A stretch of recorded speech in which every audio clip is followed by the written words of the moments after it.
చాలా మంది ఉద్యోగస్తులు కావచ్చు, వ్యాపారస్తులు కావచ్చు, కడకు పరీక్షలు రాసే పిల్లలు కావచ్చు, అందరిలో కూడా టెన్షన్ ఎక్కువైపోతా ఉంది. ఆ టెన్షన్ చూస్తే ఓసారి ఆ ఒత్తిడిని తట్టుకునే పరిస్థితులు కూడా లేవు. మనం అందరం ఆలోచించి ఒకటే, దేవుణ్ణి మీద భారం వేసి దేవుణ్ణి తలుచుకున్నప్పుడు ఒక మనోనిబ్బరంగా ముందుకు పోతాం.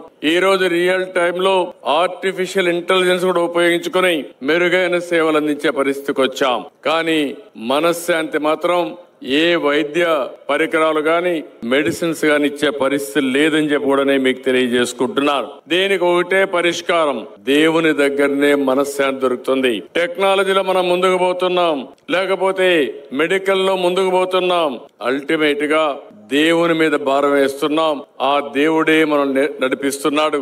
శాస్త్రవేత్తలు కూడా ఎన్నో ఇన్నోవేషన్ చేసిన తర్వాత ముందు దేవుని దగ్గరికి వెళ్లి దేవునికి నమస్కారం పెట్టుకొని వాళ్ళ ప్రయోగాలు చేసే పరిస్థితి వస్తున్నారంటే అల్టిమేట్ గా మనం చేసే ప్రతి ఒక్క పనిని కూడా నడిపించే ఏకైక శక్తి భగవంతుడు అని చెప్పి కూడా నేను మీకు తెలియజేస్తున్నా.